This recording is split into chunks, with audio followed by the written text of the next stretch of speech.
Good morning class. Good morning सभी को और जय हिंद। और सुबह को जो है 11:30 बजे हम लोग मिल रहे हैं इस समय, है ना, बिहार स्पेशल के बहुत ही प्यारे स्टेशन में। तो क्लासेज आज भी आप लोगों की ऑनलाइन मोड में चल रही है। तो जो बच्चे ऑनलाइन करते थे उनको तो ऑनलाइन मिल ही रही है, बट जो ऑफलाइन वाले हैं आज वो भी घर से क्लास को देख रहे होंगे, हम उम्मीद करते हैं ना। क्लासेज बहुत जल्दी आप लोगों की जो है शुरू होने वाली है, ऑफलाइन भी। एक बार मुझे आप सभी लोग कमेंट करके बताएंगे कि मेरा ऑडियो और वीडियो सही सही सुनाई और दिखाई पड़ रहा है कि नहीं, ताकि आज की सेशन को हम सही तरीके से संचालित कर सकें, सही तरीके से चला सकें। हेलो एवरीवन, एक बार मुझे कमेंट बताएंगे करके, है ना, कि मेरा ऑडियो और वीडियो सही सही सुनाई और दिखाई पड़ रहा है कि नहीं, है ना। तो बिहार स्पेशल में आज का जो सेशन है वो मॉडर्न बिहार से शुरू होगा, है ना। तो चूंकि लास्ट क्लास में हमने मेडावल बिहार को एंड कर दिया था, तो आज जो ये बिहार स्पेशल का सेशन होगा, बिहार स्पेशल जीके का मॉडर्न बिहार का होने वाला है आपका, है ना। मॉडर्न बिहार आज से आपका शुरू हो रहा है और बहुत ही इम्पोर्टेंट आप लोगों के लिए मॉडर्न बिहार, है ना। एक्चुअल में हिस्ट्री ऑफ मॉडर्न बिहार है, बट आप समझ रहे हैं कि हिस्ट्री में ही चूंकि हम लोग आगे कंटिन्यू है तो पूरे बात को लिखने की ज़रूरत नहीं है। चलिए, वेरी गुड मॉर्निंग सभी को। तो अगर आपने मॉडर्न इंडिया पढ़ा होगा तो मॉडर्न इंडिया में सबसे पहला चैप्टर आपको मिला होगा भारत में यूरोपियन का आगमन। ऐसा मिला था आप लोगों को। ठीक उसी प्रकार से जैसे कि भारत में यूरोपियंस पहले आए, है ना, अपना व्यापार को बढ़ाने के लिए, ठीक उसी तरीके से बिहार में भी ये यूरोपियन आए थे अपना व्यापार को बढ़ाने के लिए, मतलब ट्रेड करने के लिए ये यूरोपियंस जो है वो बिहार में भी आए। तो आप समझ सकते हैं कि आपका जो टॉपिक आपको जो निखर करके आएगा बाहर वो क्या होगा, अराइवल्स ऑफ यूरोपियन इन बिहार। ठीक है, क्या बोला हमने,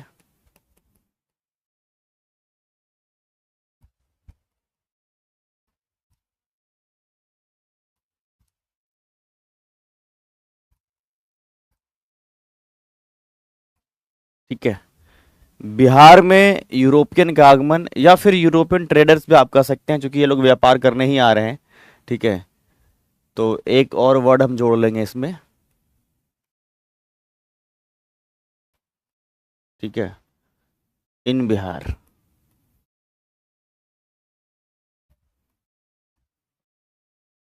बिहार में यूरोपीय कंपनियों का आगमन, तो तुम ध्यान से समझेंगे सभी लोग आज।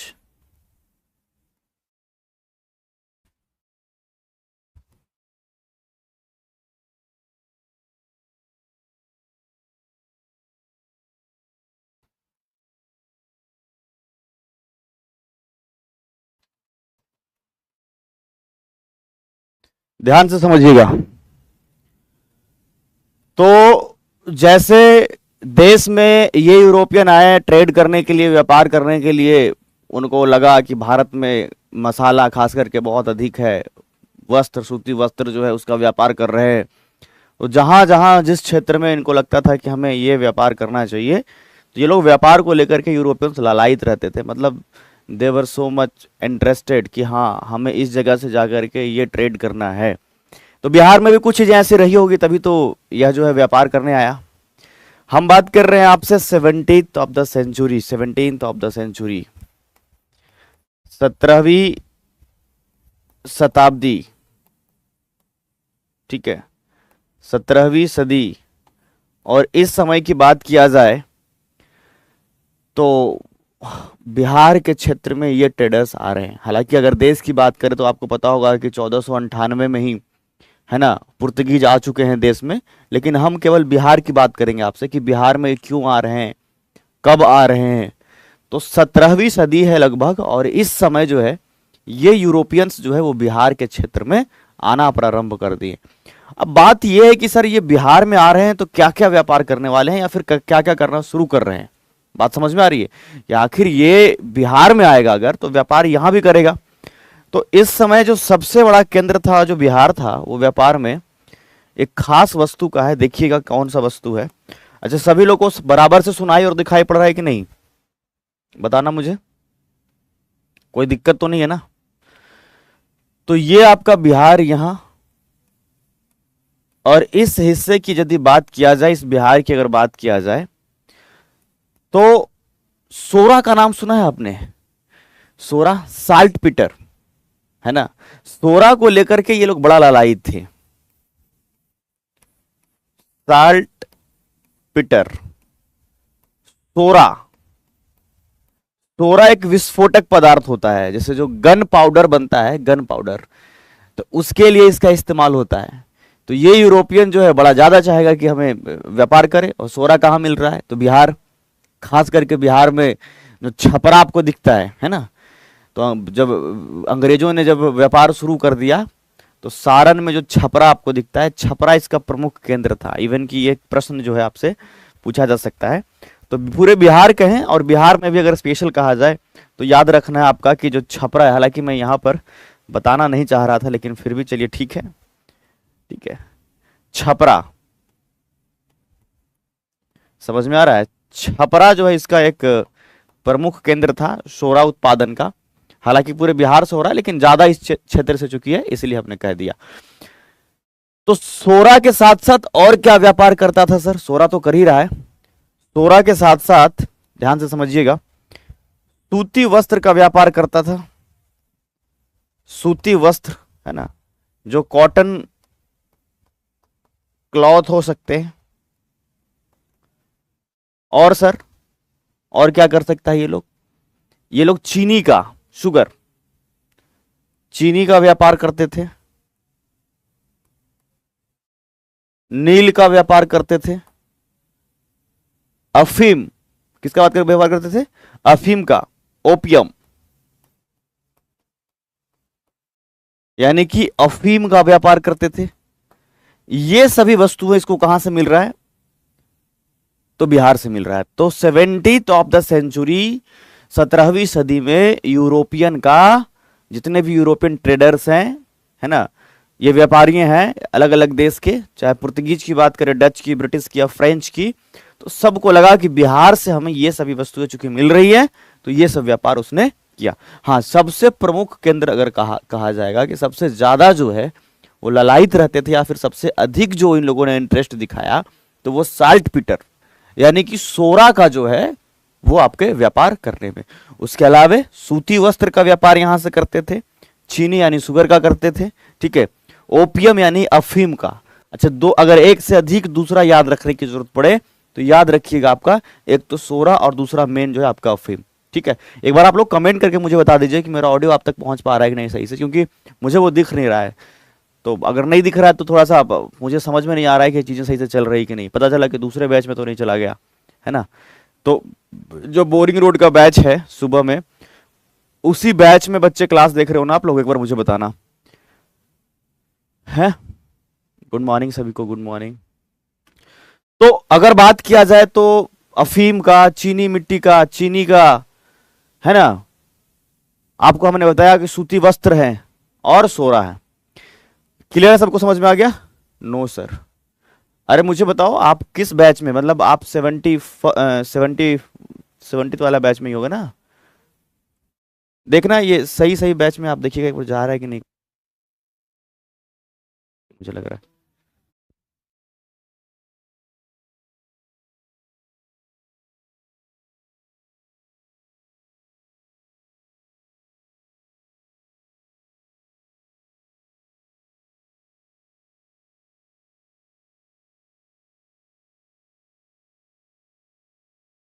करिए करिए करिए फिर।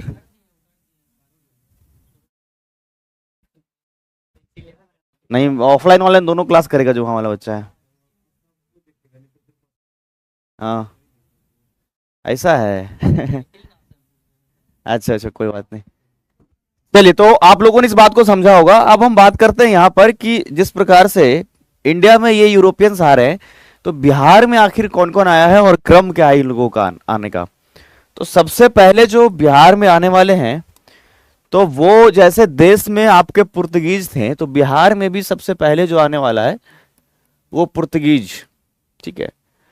पुर्तगीज सबसे पहले बिहार आए, सबसे पहले बिहार आए। कोई दिक्कत इसमें तो नहीं होगा आप लोगों को, है ना। सबसे पहले कौन? पुर्तगीज।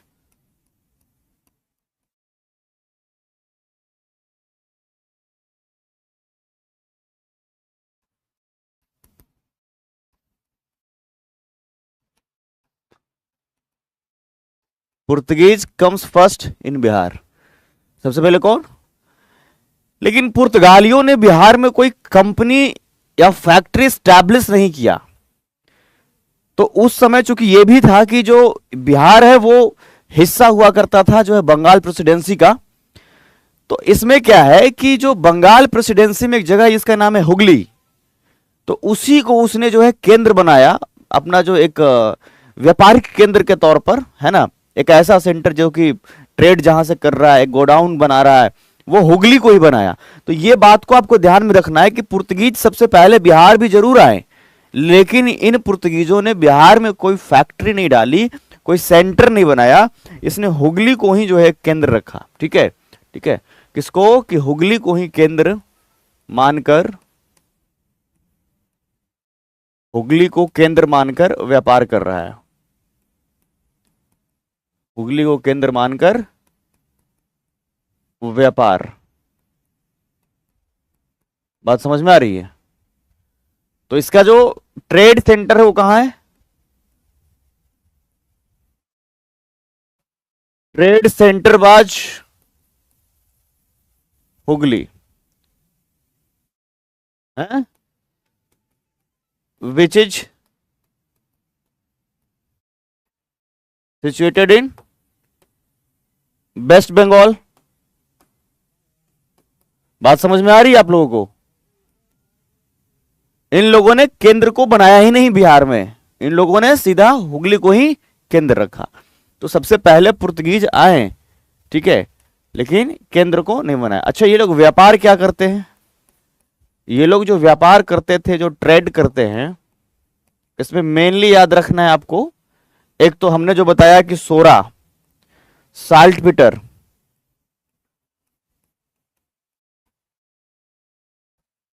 सोरा, ठीक है, सूती वस्त्र, सूती वस्त्र,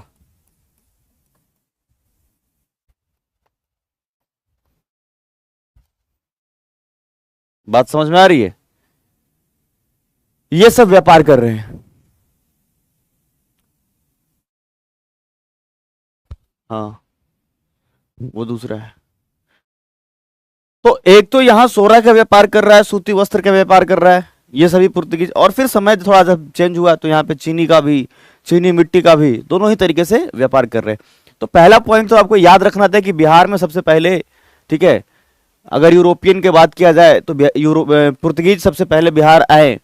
बिहार में कोई जो है, अभी अगर वर्तमान बिहार की बात किया जाए तो यहाँ कोई केंद्र नहीं बनाया है इन्होंने, बंगाल के जो हुगली है उसी को केंद्र बनाया। लेकिन उस समय बंगाल भी और बिहार दोनों ही एक ही साथ है, अलग तो है नहीं।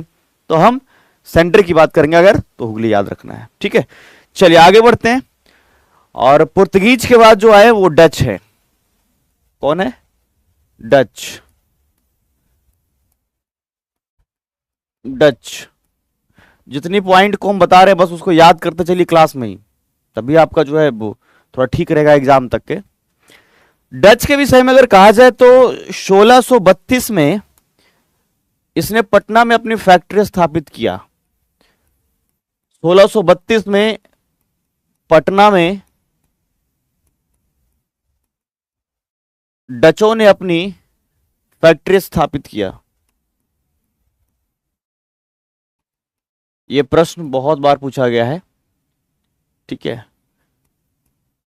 फैक्ट्री स्थापित किया, याद रहेगा आप लोगों को, कब किया? 1632 में। यह क्वेश्चन कई बार पूछा गया है, ठीक है, कि डच ईस्ट इंडिया कंपनी जो है ना, वो अपना जो है फैक्ट्री स्टैब्लिश कब किया? 1632 में। कहाँ किया? पटना में। तो वर्तमान पटना का जो आप पटना कॉलेज का जो नॉर्थ कैंपस है ना, वर्तमान पटना कॉलेज का जो नॉर्थ कैंपस है वही हिस्सा हुआ करता था जो है आपका इसकी कंपनी का। समझ में आ रहा है बात? क्या तो आप ये समझ पा रहे होंगे कि इन 1632, कब की बात करें हम?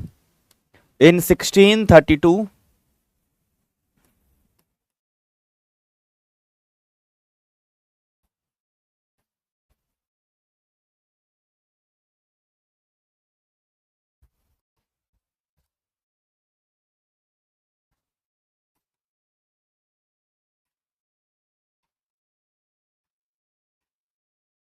1632 इन 1632 Dutch was established factory in Patna. और अगर वर्तमान की बात किया जाए तो हमने क्या कहा इसमें कि जो आपका पटना कॉलेज का है ना नॉर्दर्न पार्ट है उसी में वो कंपनी थी, वर्तमान पटना कॉलेज के, ठीक है, वर्तमान पटना कॉलेज के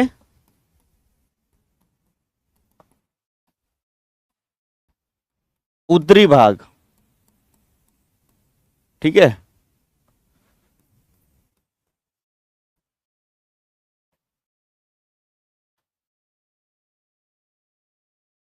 पटना कॉलेज के,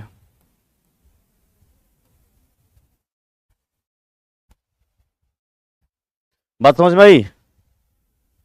हाँ, वीडियो रुक रुक के चल रहा है।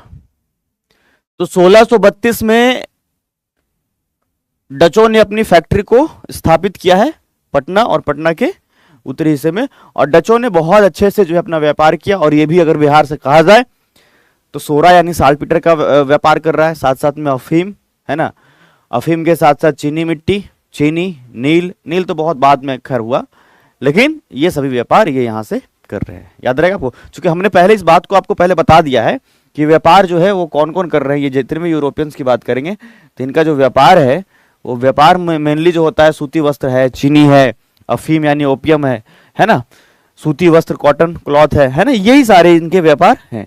तो डचों से संबंधित ये बात आपको याद रखना है कि 1632 में डचों ने अपनी फैक्ट्री स्थापित किया, है ना, जो पटना में, और वर्तमान पटना के पटना कॉलेज। याद रहेगा आप लोगों को? जल्दी बताइए मुझे। हाँ, आगे बढ़े। तो इसका भी अगर ट्रेड की बात करें, व्यापार की बात करें, तो क्या क्या याद रखोगे? तो ट्रेड में वही चीजें कॉमन मिलेगी आपको। देखो, अगर यूरोपियन की बात करेगा तो पूरे देश में अफीम का सबसे प्रमुख केंद्र जो है आपका बिहार था। सबसे ज्यादा जो व्यापार जो होता था अफीम का वो बिहार से ही होता था। तो अगर ट्रेड की बात करें तो एक तो ओपियम की बात हमने किया, यानी कि व्यापार जो कर रहा है एक तो अफीम, ठीक है, उसके बाद साल्ट पीटर तो सब में ऐड कर ही दीजिएगा आप, यानी कि सोरा का व्यापार कर रहा है, और जैसे कि हमने कहा सूती वस्त्र, सूती वस्त्र की बात हमने किया। तो ये सभी व्यापार जो है ये कर रहे हैं। तो डच 1632। ब्रिटिश की बात करें अब हम लोग, आगे बढ़े।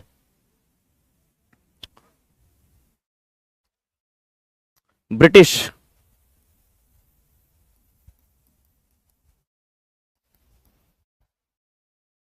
ब्रिटिश ईस्ट इंडिया कंपनी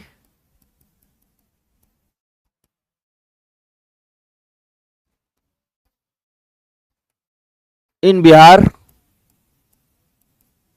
इसके लिए जो आपको याद रखना फैक्ट, 1657 1657 और 1658, 1657 और 1658, ये दोनों ही मतलब इस टाइम पर ही 1657 से 58। और इसने भी जो अपनी पहली फैक्ट्री डाली, ये पहली फैक्ट्री जो डाली है इसने, ये पटना में ही डाला है। पहली व्यापारिक कोठी, पहली कंपनी अगर कहा जाए तो पटना में ही डाला है 1657-58 में। एक जगह है उसका नाम है गुलजार बाग, नाम सुना है अपना? पटना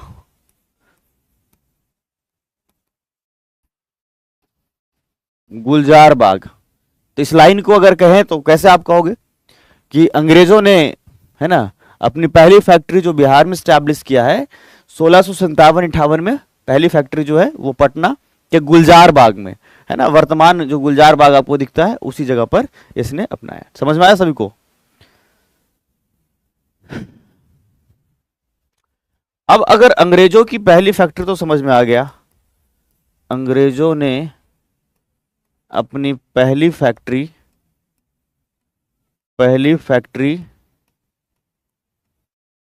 1657-58 में, ठीक है, पटना के गुलजार बाग, पटना के गुलजार बाग में स्थापित किया, स्थापित किया। अगर इसके ट्रेड की भी बात करें अगर, तो ये लोग जो व्यापार कर रहे हैं, ट्रेड कर रहे हैं, क्या क्या कर रहे हैं, तो इसमें भी कॉमन चीजें वही मिलेगा आपको।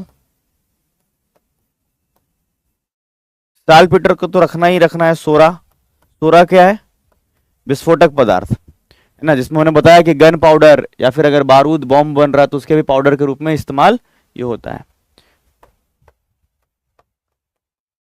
ओपियम, अफीम, सूती वस्त्र, तो ये सभी बातें आपको जो है याद रखनी है यहां से। क्लियर है? आप लोगों का कमेंट पता ही नहीं चलता है कहाँ है, लगता है समझ ही में नहीं आ रहा है कि वीडियो कहाँ चल रहा है, कौन से बैच में जा रहा है, कुछ पता चले। क्लियर है सभी को? तो ब्रिटिश से आपको ये चीजें नोट डाउन करना है सभी को, एक एक करके नोट डाउन करते चले, फिर हम आगे बढ़ेंगे। फ्रेंच, बस फ्रेंच से ज्यादा कुछ याद रखना नहीं है, और डेन से भी बस एक दो लाइन, तो हम इसको कंप्लीट कर लेते हैं फिर उसके बाद, ठीक है। तो डेन की अगर बात करें, जिसको कि आप डेनिस कहते हो है ना, डेनिस कहते हो, डेन कहते हो है ना, तो ये 1774-75 में है ना, पटना में ही अपनी फैक्ट्री स्टैब्लिश किया था। 1774-75 फर्स्ट फैक्ट्री। देखो बिहार में अगर कह दिया जाए तो वो तो आपका पटना ही उत्तर होगा सभी का, पुर्तगीज ने तो बनाया ही नहीं, तो वो तो हुगली को केंद्र माना। डच की बात करें, ब्रिटिश की बात करें, या फिर डेन की बात करें, तो सबने जो फैक्ट्री स्टैब्लिश किया है बिहार में वो पटना में ही किया है ना।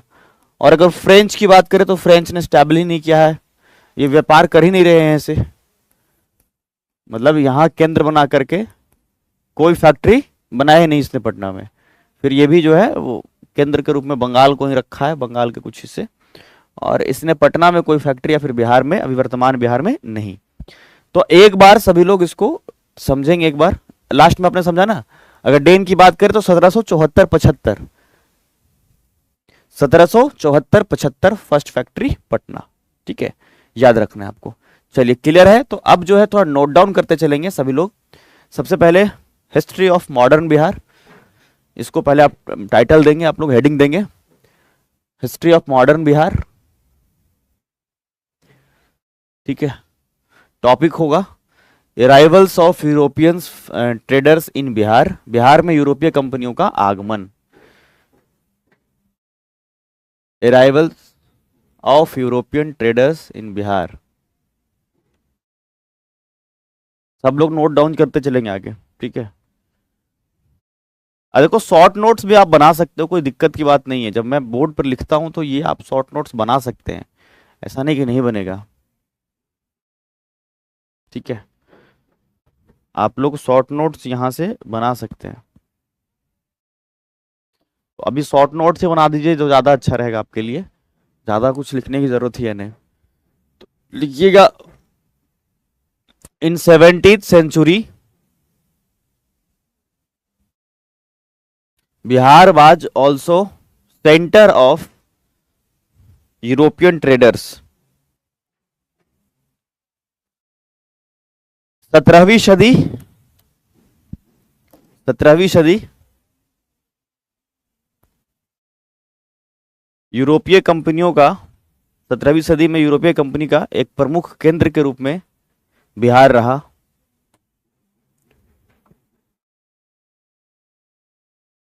ये मुख्यतः सोरा, ठीक है, सूती वस्त्र, चीनी, अफीम का व्यापार करते थे।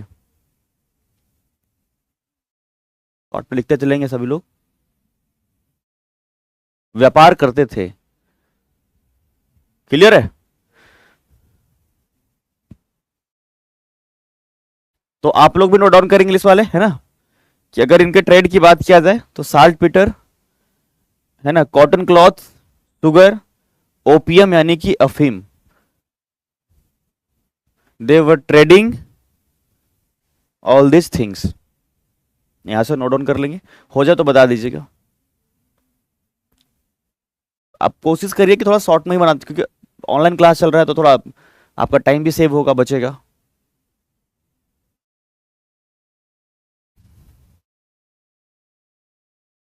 चलिए तो आगे बढ़ते हैं। आगे लिखिएगा। अब ये आगमन में सबसे पहला क्या बनेगा? पुर्तगीज। तो पुर्तगीज की अगर बात करें तो बिहार आने वाले सबसे पहले यूरोपीय कंपनी पुर्तगीज था।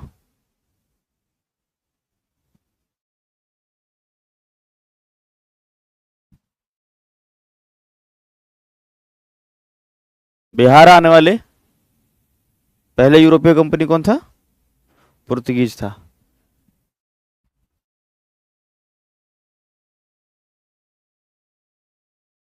ठीक है, आगे इंग्लिश वाला लिखिएगा। Portuguese were the first to visit Bihar and Bengal.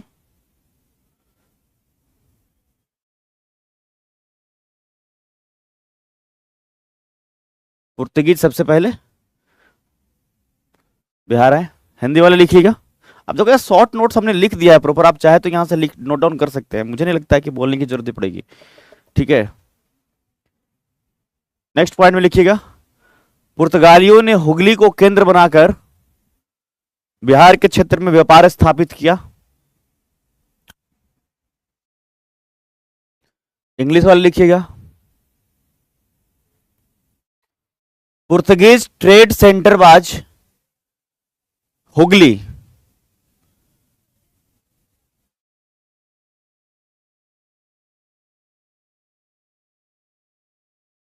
Which is situated in Bengal, और ऐसा वॉच करके भी लिख सकते हैं, which was situated in Bengal.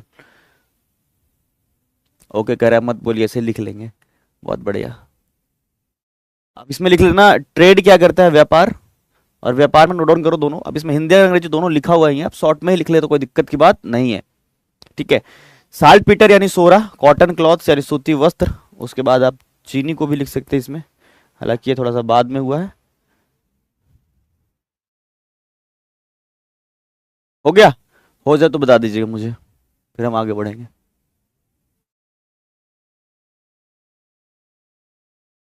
हो जाए आपका तो बता दीजिएगा।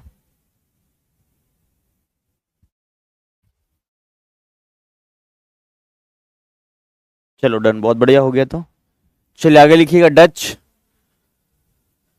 अब डच में हमने ऑलमोस्ट लाइन को लिख दिया है। 1632 में पटना में डचों ने अपनी फैक्ट्री स्थापित किया।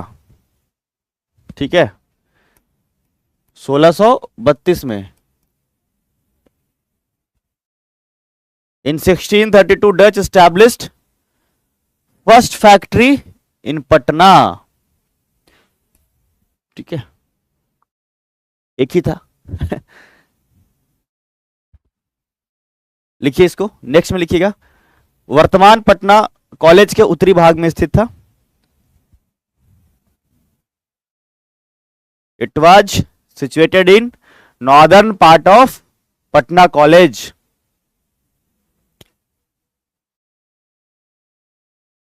इसमें भी ट्रेड में आप लिखिएगा, अफीम, ओपियम, साल्ट पीटर, शोरा, कॉटन क्लॉथ यानी कि सूती वस्त्र, है ना।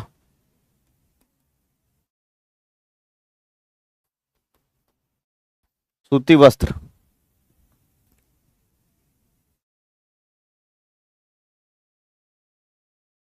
हो जाए तो बता दीजिएगा मुझे। सूती वस्त्र।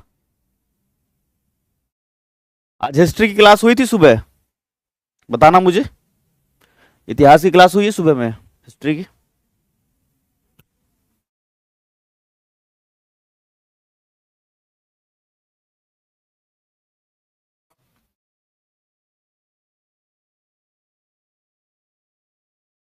बताना जरा। हो गया, ओके डन। आगे लिखिएगा। British. British east India company इन बिहार, है ना। 1657-58 फर्स्ट फैक्ट्री पटना गुलजार बाग।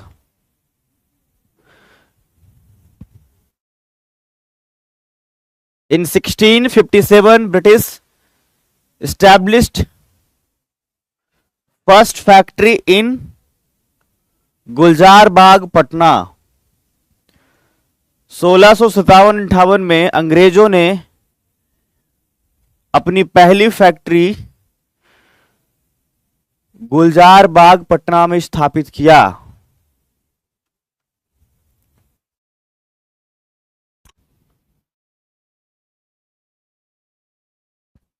और ये ट्रेड कर रहे हैं, ये भी सोरा का, अफीम का, सूती वस्त्र का, आगे चल करके चीनी का भी है ना। मढ़ौरा, सारण में इन्होंने चीनी की फैक्ट्री लगाई 1904 में, और आगे नील की भी करेगा, आगे नील का भी करेगा। आप लोगों को दिख रहा है कि नहीं स्क्रीन पर, ये बताइए। अगर नहीं दिख रहा है तो फिर थोड़ा और अच्छे से आपको बताएंगे, लिखाएंगे भी और थोड़ा समझाएंगे भी, बोलना पड़ेगा फिर मुझे।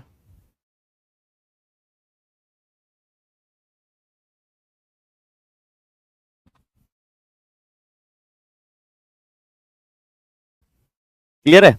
गुड। आगे बढ़ते हैं। डेन की बात करें, 1774-75 में पहली कंपनी इसने भी लगाई पटना में, दिख रहा है।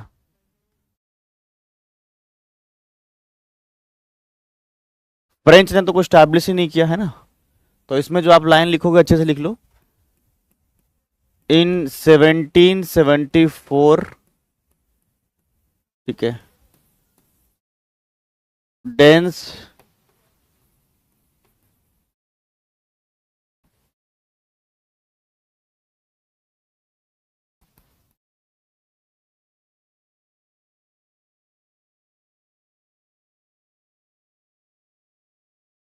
पटना, डेनो ने है ना 1774-75 में अपनी पहली कंपनी पटना में स्थापित किया। फ्रेंच के बारे में अगर कहेगा तो फ्रेंचों ने कोई भी कंपनी बिहार में स्टैब्लिश नहीं किया है। अगर करेंटली बिहार की बात करें तो नहीं किया है, ठीक है। तो बंगाल को ही इसने सेंटर बनाया, ठीक है, और यहीं से व्यापार कर रहा है।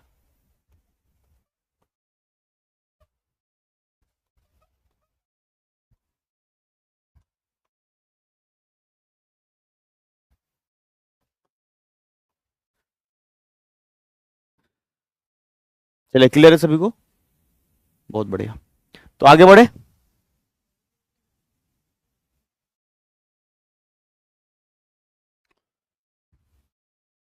अब देखिए आगे का जो टॉपिक होगा आपका वो क्या होने वाला है कि जिस प्रकार से देश में अपना कब्जा लगातार अंग्रेज कर रहा था, उसी प्रकार से बिहार पर भी उसका फोकस आया और बिहार को भी उसने जो है जीता है, कब्जा किया है। तो ये समझिएगा कि British conquest of Bihar, British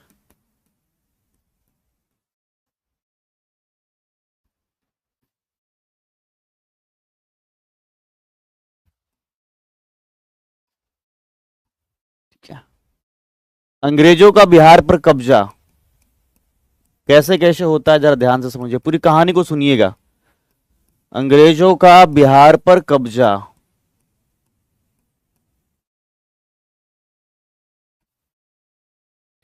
history में आपने पढ़ा होगा एक बात, जब मुगल शासक फरुखशियर था तो 1717 में एक उसने फरमान जारी किया था जिसको शाही फरमान के नाम से आप जानते होंगे।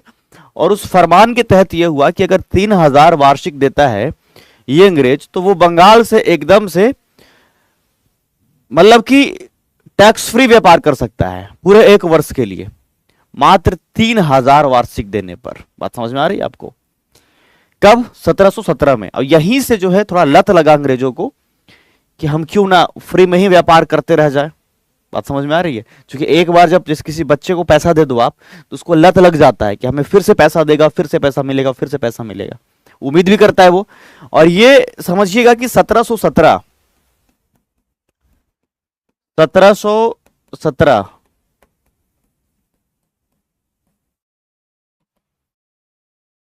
फरुखशियर है ना। तो अगर फरुखशियर की बात करें तो फरुखशियर बहुत बीमार था, और आपने ये सुना होगा कहानी कि एक व्यक्ति है जिसका नाम है हैमिल्टन, सर्जन है, अंग्रेज सर्जन है, और आकर के जब इलाज करा तो इलाज के बाद जो है ये ठीक हो गए फरुखशियर। तो बहुत खुश होने के बाद, चूंकि मुगल शासक है, राजा है, कोई चीज की कोई कमी नहीं है, तो खुश इतना हो गया कि इसने क्या किया कि, है ना, जो पूरा बंगाल है उसमें कहा कि बस एक बार 3,000 रुपये जमा कर दो और 1 वर्ष तक एकदम से, है ना, टैक्स फ्री व्यापार कर सकते हो, ट्रेड कर सकते हो। तो यहां से अंग्रेजों को लगा कि अब जब सोचिए ना, मान लीजिए कि कोई किताब, कोई कुछ भी वस्तु आप खरीदते हैं, उसमें मान लीजिए एक वस्तु पर 1 रुपये टैक्स है, मान लीजिए एक कलम खरीदते हैं, उस पर 1 रुपये टैक्स है, मान लीजिए इनकेस, तो 10 कलम खरीदेंगे तो 10 रुपये टैक्स दे रहे हैं, 100 कलम तो 100 रुपये टैक्स दे रहे हैं आप।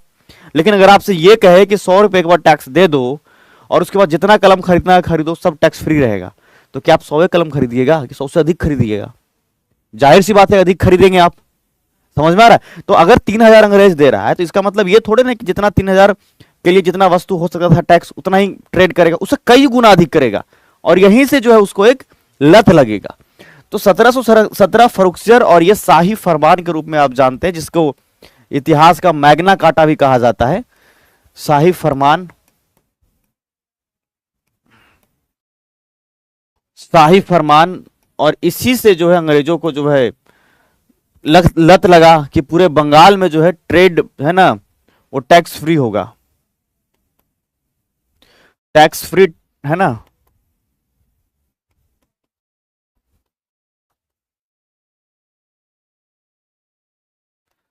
इन बंगाल, है ना, कर मुक्त व्यापार कितने पे? अगर आपने 3,000 अगर एक बार एनुअल दे दिया तो आपसे व्यापार टैक्स फ्री होगा। तो यहां से अंग्रेजों को एक लत लगा। लेकिन आगे चल करके जब शासक फिर अलीवर्दी खां बनते हैं तो इसी पर रोक लगा दिया जाता है। जो ये सब चीजें दी गई थी, धीरे चल रहा था सरफराज सुजाउद्दीन, ये सब जो है, तो लेकिन फिर जब अलीवर्दी खां बना बंगाल का नवाब तो इस पर बहुत बड़े पैमाने पर रोक लगाया गया, और इसलिए अंग्रेजों को बड़ा खटकने लग गया अलीवर्दी खां। आपने बंगाल के शासकों को देखा होगा, कुछ याद है आपको, इतिहास में आपने पढ़ा होगा, मैं पूरा मान करके चल रहा हूं कि औरंगजेब के मृत्यु के बाद जो है 2 बड़े परिवर्तन हुए। एक तो 1707 में जब औरंगजेब की मृत्यु हुई है, तो यहां पर अगर मुगलों की बात करें तो मुगल साम्राज्य जो है, एम्पायर जो है धीरे धीरे कमजोर होने लग गया।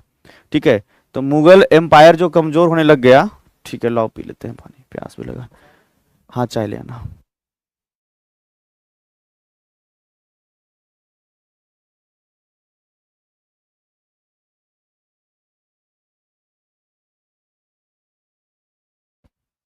तो 1707 में मुगल शासक औरंगजेब का जब मृत्यु हुआ तो भारत कई टुकड़ों में बट गया। क्षेत्रीय राजा अपने आप को राजा घोषित किया और मुगलों से स्वतंत्र कर लिया। तो उसी प्रकार से ये पूरा जो बंगाल का क्षेत्र जो दिखता है, ये पूरा में अगर बात किया जाए तो एक व्यक्ति है जिसका नाम है मुर्शीद कुली खां। मुर्शीद कुली खां, ठीक है, और मुर्शीद कुली खां ने इसको स्वतंत्र किया था। तो इसमें और भी जैसे शासक सरफराज हुए, सुजाउद्दीन हो गए, ऐसे करके। तो 1740 का जब वक्त आया तो यहां पर शासक बना है जो अलीवर्दी खां बना, अलीवर्दी खां। और अंग्रेजों का एक चहेता जगह ये बंगाल था, और बंगाल का ही हिस्सा बिहार है, क्योंकि बंगाल तो बहुत बड़ा बंगाल है। अभी के बंगाल के विषय में अगर कहा जाए तो अभी जो फिलहाल का देख रहे हो ना, कौन कौन सा, देखो बताता हूं। अभी जो आपका ये वेस्ट बंगाल है, ये भी इसी में शामिल था। बिहार जो आप देख रहे हो ये इसी में शामिल है, ठीक है। उड़ीसा, बात समझ में आ रहा है? अब ये अगर बिहार है तो झारखंड भी होना ही होना, ये तो मतलब अभी हाल फिलहाल में अलग हुआ है। फिर इधर जो आप बांग्लादेश देख रहे हो, ये भी इधर असम तक के क्षेत्र जो, ये पूरा बंगाल में शामिल था, मतलब बहुत बड़ा। इसे बंगाल महाप्रांत के नाम से जाना जाता था, बंगाल प्रेसिडेंसी। तो इसी का हिस्सा बिहार है। तो 1740 में जब अलीवर्दी खां आया तो अंग्रेजों को जो भी छूट दिए जा रहे थे तो बड़ा भारी पैमाने पर रोक लगाया गया। और जब रोक लगाया गया तो अंग्रेज को लगने लग गया कि बस अलीवर्दी खां को जल्दी से जल्दी हटना चाहिए। हटाओ कैसे भी, नेट तो मरे भाई। बात समझ में आ रही है। और 1756 में आपको पता होगा कि अलीवर्दी खां की मृत्यु हुई, और इसी का नाती है जिसका नाम है सिराजुद्दौला, वो बंगाल का नवाब बना। बात समझ में आ रही है। सिराज उद्दौला 1756, और यहां से कहानी शुरू होती है अब लड़ने को लेकर के। सिराज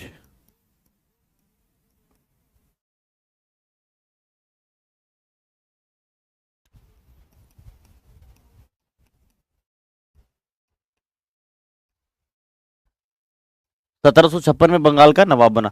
तो अंग्रेज लगातार इस कोशिश में था कि अलीवर्दी खां मरे तो हम आगे इस पूरे हिस्से को फिर से वैसे ही करें, लेकिन सिराजुद्दौला में भी योग्यता उतना ही है। यह है अलीवर्दी खां का नाती, और बहुत अच्छे से उसको प्रशिक्षित किया गया है, ट्रेनिंग दिया गया है। किसके द्वारा? तो अपने नाना जी के द्वारा, यानी कि अलीवर्दी खां के द्वारा। और जब उसको ट्रेनिंग दिया गया तो जाहिर सी बात है योग्य शासक एक बनेगा, है कि नहीं, हर तरीके से बनेगा। और यह भी जो है एक योग्य शासक बना। तो जब योग्य शासक बन गया है तो अंग्रेजों को फिर से मौका नहीं मिलेगा। अंग्रेजों को दोबारा फिर से कि जो हम ट्रेड चाह रहे थे कि टैक्स फ्री हो सके बंगाल में, वो नहीं हो रहा है। और इसी को लेकर के कई बार नोकझोंक दोनों में हुआ है ना। आपने देखा होगा कि एक बहुत बड़ी घटना ब्लैक होल ट्रेजेडी के नाम से आप जानते जो हो, तो उसमें आपने देखा कि 1756 में ही जो हुआ है कि एक छोटा सा कमरा है, उसमें 146 अंग्रेज को बिठाया गया, और 146 अंग्रेज को बिठा करके और पूरा गेट वेट लॉक कर दिया, वैक्यूम बन गया, और उसमें अगला दिन केवल 23 जीवित रहे। आपने घटना सुना होगा, 1756 में ही हुई है। तो यह घटना कहीं ना कहीं अंग्रेजों के बीच में और सिराजुद्दौला के बीच में एक बहुत जबरदस्त जो है वो कॉन्फ्लिक्ट, ऐसा विवाद उत्पन्न कर दिया। जो आपने ब्लैक होल या फिर है ना काल कोठरी की जो घटनाएं सुनी है, और कहीं ना कहीं एक तरफ अब अंग्रेज है और एक तरफ आपका बंगाल के नवाब है। बात समझ में आ रही है। घटना ने पृष्ठभूमि बना दी एक युद्ध को लेकर के, और तभी जो है इस समय रॉबर्ट क्लाइव की जो है कूटनीति, और एक तरफ सिराजुद्दौला के यहाँ के वो लोग, वो खास लोग जो कि इससे नाखुश रहा करते थे। तो एक जबरदस्त जंग होने वाला है। कहिए जंग क्या, ये षड्यंत्र एक तरीके से बन रहा है। तो सिराजुद्दौला एक तरफ है जो बंगाल के नवाब है, ठीक है,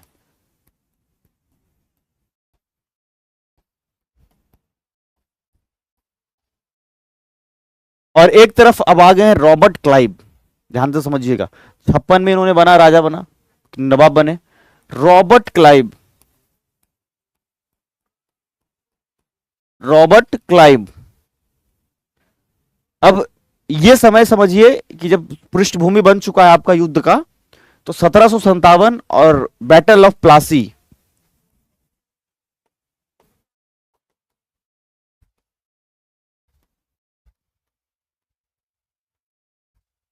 ठीक है, बैटल ऑफ प्लासी 1757।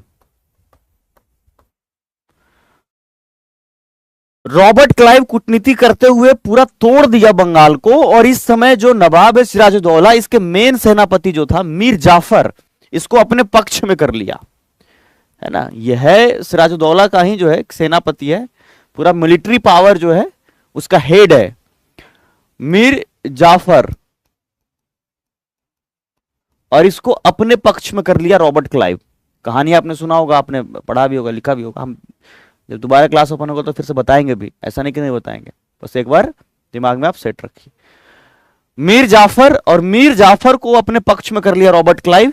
तो नवाब जो है आपके, जिसका नाम है सिराजुद्दौला, वो अकेला पड़ गए, ठीक है। लेकिन इसके तरफ से जो है कुछ वफादार भी रहे, जैसे कि मीर मदान और मोहनलाल, दो व्यक्ति का नाम याद रखिएगा, मीर मदान और मोहनलाल, ठीक है। तो प्लासी की लड़ाई में सिराजुद्दौला की तरफ से वफादार कौन है? मीर मदान और मोहनलाल। जो मेन सेनापति है आपके सिराजुद्दौला का, जिसका नाम है मीर जाफर, ये मीर जाफर धोखा दे दिया। रॉबर्ट क्लाइव ने उसको कहा कि अगर तुम मेरी मदद करोगे इस षड्यंत्र में तो तुमको हम बंगाल का नवाब बना देंगे। बात समझ में आई। अब एक सेनापति को अगर कहा जाए कि तुमको नवाब बनाया जाएगा तो लालच में तो आएगा ही आएगा, और इसी लालच में जो है ये शामिल हो गया इस तरफ। बात समझ में आ गया। ये जो है इस तरफ शामिल हो गया था। जब शामिल हो गया तो आप समझ लीजिए कि ये हारना निश्चित। अब समझिए ना, अगर 50,000 सेना टोटल था नवाब के पास, उसमें 40,000 का मालिक जो है वो मीर जाफर था, उसको लीड कर रहा था, और वो एकदम निष्क्रिय रखा अपना सेना को, क्योंकि ये षड्यंत्र है, इसके बारे में पता ही नहीं था नवाब को। और ये बंगाल का प्लासी और यहीं पर हुआ। हम आपको इस कहानी में बस कितना इतना केवल समझाना चाह रहे हैं, क्योंकि आपने इतिहास में इसको पढ़ा है, केवल इतना समझाना चाह रहे हैं हम आपको कि अब जो बंगाल की जो भाग बटोर है वो गलत हाथ में चला गया है।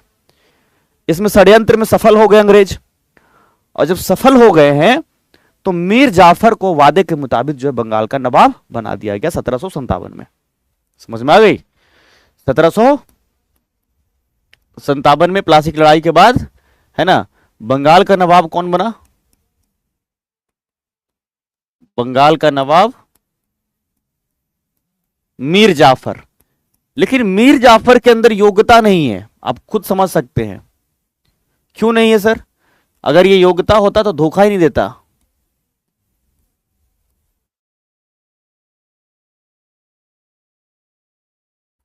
अगर योग्यता होता तो ये धोखा ही नहीं देता, तो गलत हाथ में तो चला ही गया,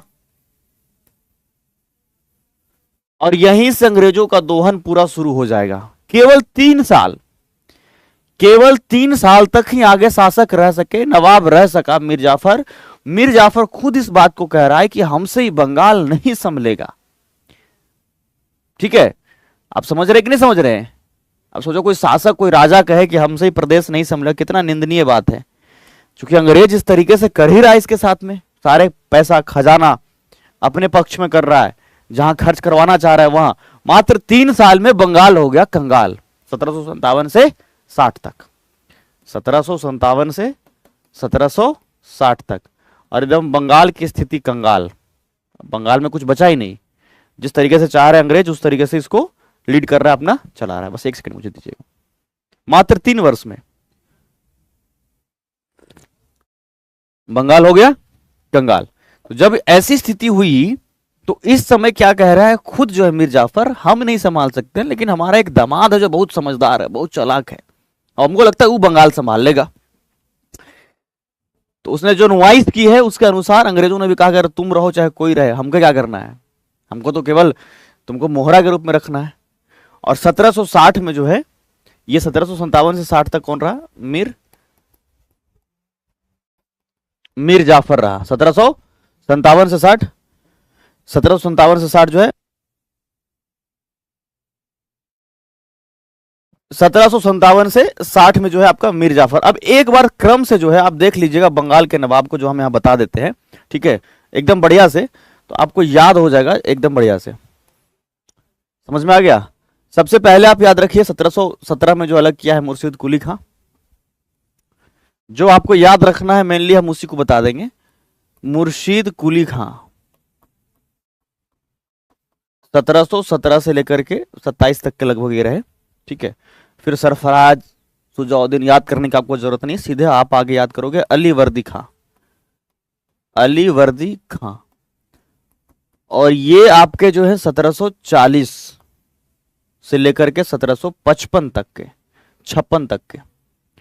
और फिर इसका बेटा सिराजुद्दौला, नाती जी सिराजुद्दौला, और ये बहुत कम समय तक, लेकिन योग्यता बहुत थी, 1756 से लेकर के 57 तक।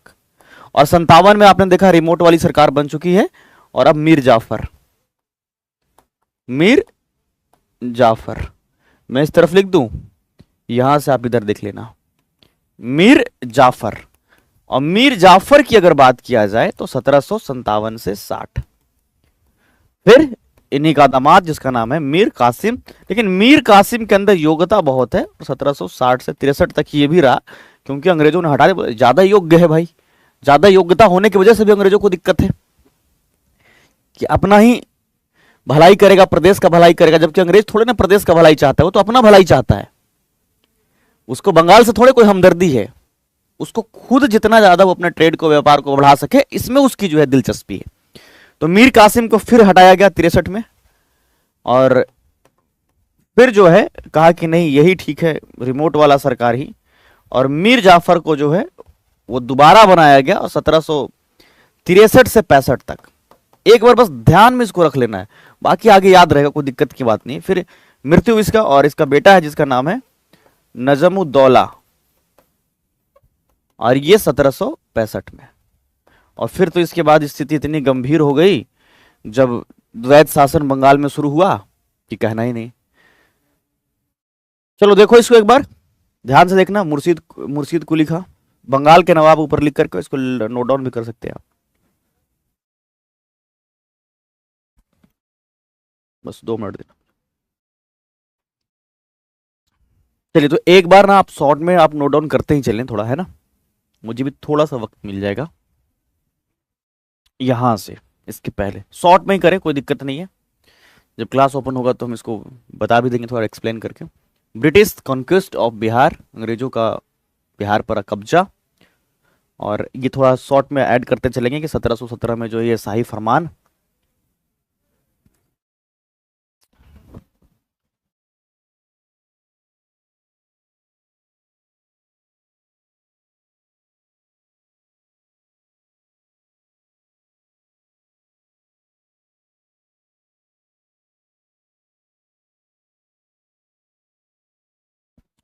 इन 1770 फर्रुखसियर के द्वारा शाही फरमान, है ना, जारी किया गया था, जिसमें कि ट्रेड कर सकते हैं टैक्स फ्री व्यापार।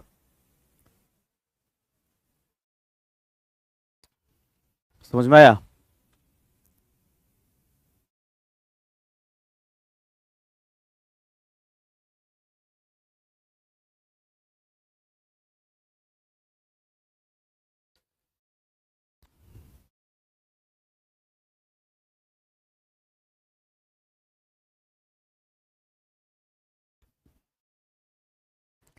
हो जाए तो बता देना मुझे आप।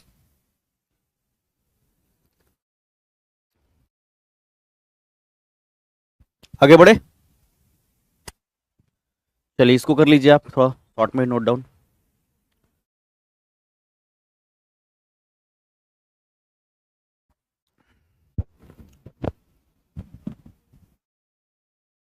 शॉर्ट में नोट डाउन।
सब कुछ सीक्वेंस में।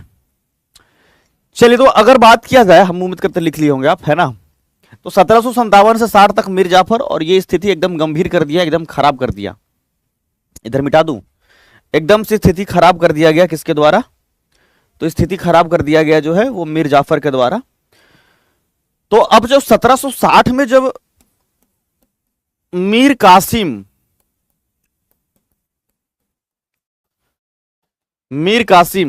जब बंगाल का नवाब बनेगा तो बहुत बड़ा बड़ा परिवर्तन करेगा, और वाकई इसके अंदर योग्यता है।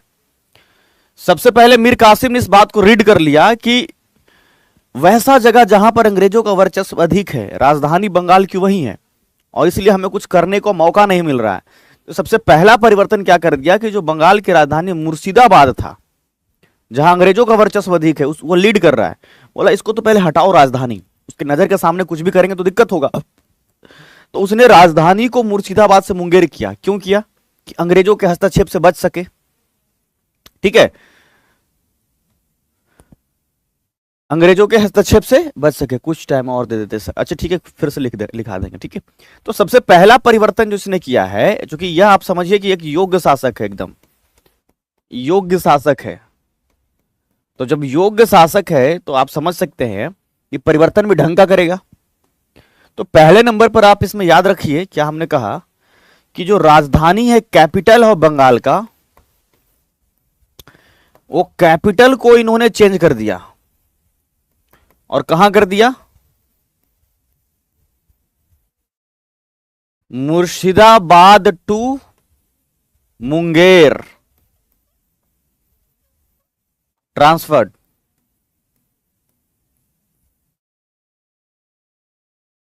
ट्रांसफर्ड कर दिया इसने मुर्शिदाबाद से मुंगेर। राजधानी कहां बनाई इसने?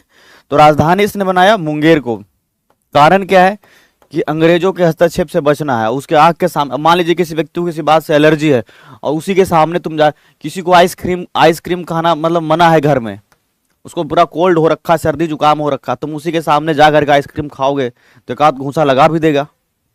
बात समझ में आ रहा है कि नहीं आ रहा है? तो इसीलिए अब ये चाह रहा है कि यहां से अलग हो जाओ। वाकई यहां से अलग हुआ और इसने ये किया। दूसरा पॉइंट याद रखना आपको कि मीर कासिम ने एक बड़ा परिवर्तन क्या कर दिया कि इसी मुंगेर में जो है इसने गन की फैक्ट्री लगा दी, बंदूक की फैक्ट्री लगाई, बंदूक की फैक्ट्री लगा दी इसने इसी मुंगेर में, है ना। गन फैक्ट्री लगा दिया, गन फैक्ट्री लगा दिया कहां? मुंगेर में। अब अंग्रेज को और चिढ़ाने लग गया कि भाई अगर ये फैक्ट्री लगा रहे तो किस लिए? हमारे ऊपर ही अप्लाई करेगा ना, आखिर ही बना रहा है, वो अप्लाई कहां करेगा? हमारे ऊपर ही अप्लाई करेगा, इसलिए और दुख हो गया। अब ये सब तो चल ही रहा था कि इसी समय समझ लीजिए ये सब कुछ चल ही रहा है कि इसी समय ट्रेड को लेकर के टैक्स खूब बराबर ले रहा है। ट्रेड को लेकर के जो टैक्स है, इधर हम लिख देंगे, टेंशन मत लीजिए आप, ये राजा वाला बात हम नवाब वाला लिख देंगे। अगर ट्रेड की बात किया जाए, ध्यान से समझिएगा, तो ट्रेड की बात करें, व्यापार की बात करें, तो जो टैक्स है वो बराबर ले रहा है। मतलब टैक्स में कोई कटौती नहीं। मीर कासिम का सीधा कहना है कि टैक्स दो, व्यापार करो, यहां वो सब नहीं चलेगा। फिर उसके बाद कंपनियों के दुर्गीकरण पर रोक लगा दिया। आप अपने जो सुरक्षा कर्मी रखते हैं, घेराबंदी करते हैं, उसको नहीं करना है। हम राजा हैं, हम नवाब हैं, तो आपको सेवा देंगे। और यही सब बात देखते हुए अंग्रेज को एकदम दिक्कत हो गया। हर एक बात में दिक्कत है। राजधानी परिवर्तन कर दिया, बारूद की फैक्ट्री लगा दी, कंपनी के घेराबंदी पर रोक लग गया, टैक्सेशन को लेकर के उसने कहा कि बराबर टैक्स आपको देना पड़ेगा। और इस सब बात को लेकर के अंग्रेज एकदम चिढ़ गया और इसी कारण से कहीं ना कहीं 1763 में इसको ऐसा कह दिया कि आपको जो है अब जो है इस पद से हटाया जाए। तो अंग्रेज क्या है, पीछे गवर्नर बना हुआ है। तो औपचारिक रूप से तो आप समझ सकते हैं कि वही ये सबका जो है निर्धारण करेगा, उस पर डिटरमाइन करता है ना। प्रत्यक्ष भले ही आप राजा हैं, लेकिन वो क्योंकि अंग्रेज तेज था, वो कभी भी फ्रंट में आकर के राजा किंग ऐसा नहीं बनता था। कभी भी आपने किसी अंग्रेज को देखा है कि सामने से कह दे कि हम यहाँ के राजा हैं? वो गवर्नर बनता है। आप देखिएगा पीछे, बात समझ में आ रही है? फ्रंट पे आएगा तो यहाँ के लोग विरोध कर देंगे ना एक साथ में कि हमारा देश हमारा, तुम कैसे रह सकते हो राजा। तो राजा दिखाता जरूर है भारतीय को, नवाब दिखाता जरूर है बंगाल का कि ये आपका है, लेकिन वो पीछे से। मतलब अब जैसी नवाब मिला, जैसे मीर कासिम मिला तो उसको दिक्कत हो गया, मीर जाफर उसके लिए बढ़िया, क्योंकि जो चाह रहा है वो कर रहा है। बात समझ में आ रही है आपको? तो इसी प्रकार से 1763 में इसी कारण से इनको हटा दिया गया 1763 में, और फिर दोबारा जो है मीर जाफर को बुलाया गया। तो एक बार आप इसको नोट डाउन करेंगे, फिर हम लोग ये कहानी जो है कल की जो ऑफलाइन क्लास होगी उसमें बहुत अच्छे से डिस्कस करने वाले हैं कल। तो आप यहां पर थोड़ा एक बार कर लेंगे, और बंगाल के नवाब हम अभी लिख देंगे, चिंता मत करिए, ठीक है।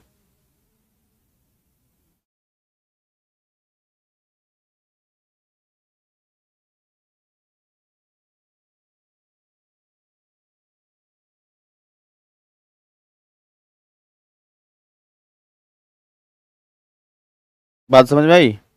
तो इसको नोट डाउन करेंगे एक बार।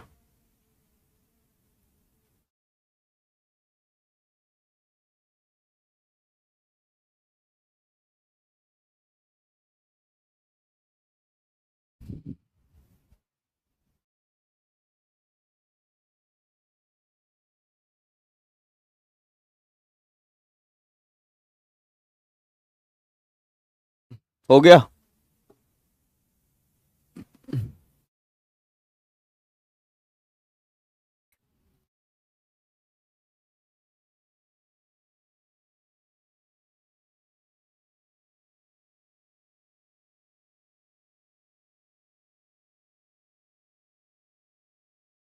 चलो लिख देता हूं मैं, नीचे आ गया।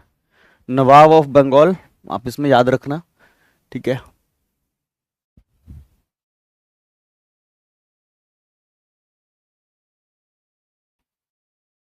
हिंदी वाले लोग जो है वो जैसे मान लीजिए कहीं पर अगर इंग्लिश लिख देते हैं तो सीधा उसको हिंदी में आप वैसे, अगर नाम है तो हिंदी लिखिए, अंग्रेजी, दोनों है ना, बराबर ही होगा, कोई अलग तो होगा नहीं नाम में, ठीक है।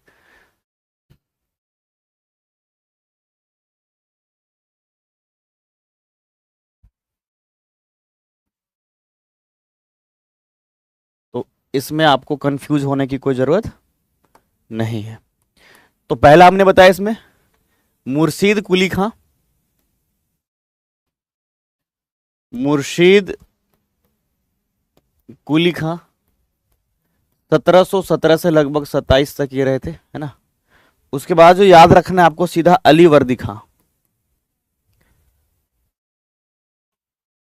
अली वर्दी खां 1740 से लेकर के 1756 तक। उसके बाद सिराज उदौला,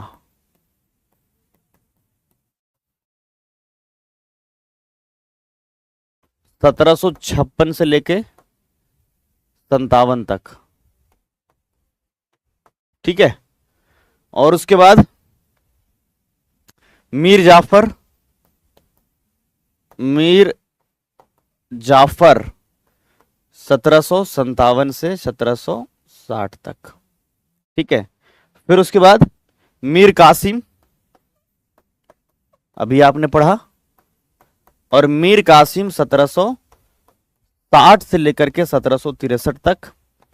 और दोबारा बनाया गया अब जो है मीर जाफर को दोबारा, क्योंकि हमने कहा इसको लग रहा है कि रिमोटे वाला सरकार ठीक है, तो 1763 से 65 तक। फिर इसकी मृत्यु हो गई और इसी का बेटा जिसका नाम है नजम उद्दौला, नजम उद्दौला।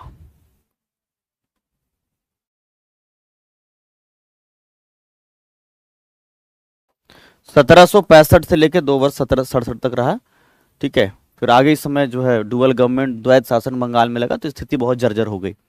तो ये आप यहां पर लिख लेंगे, मुर्शीद कुली खां, मुर्शीद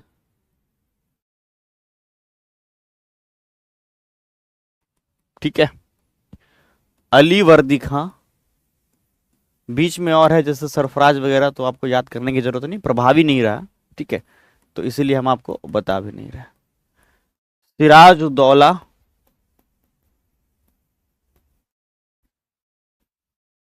मीर जाफर, मीर जाफर, मीर कासिम, और मीर कासिम के बाद दोबारा फिर से शासक बनाए गए नवाब मीर जाफर को ही, इसको रिमोट वाली सरकार ही अच्छी लगी। और फिर नजम उद्दौला, क्या बोला हमने, नजम उद्दौला। तो आप लोग इसको एक बार नोट डाउन कर लीजिए, जो बंगाल के नवाब रहे अलग अलग टाइम पर, क्योंकि इस बंगाल का ही हिस्सा बिहार है, तो एक साथ में जीतेगा, बंगाल को भी जीत रहा है और साथ साथ में बिहार को भी। क्लियर है, इसको नोट डाउन कर लेंगे आप, तो आपके लिए ज्यादा बेहतर होगा।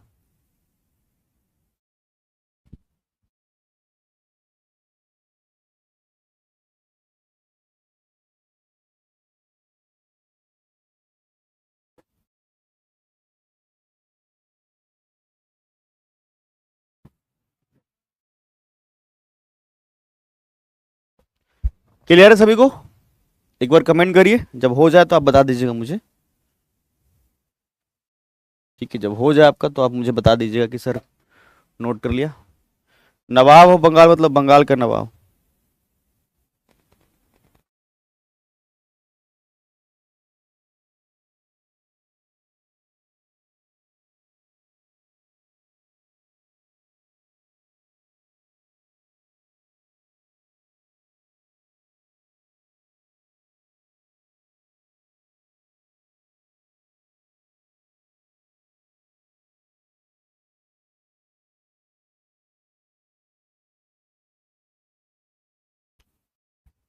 चलिए, तो बहुत बढ़िया।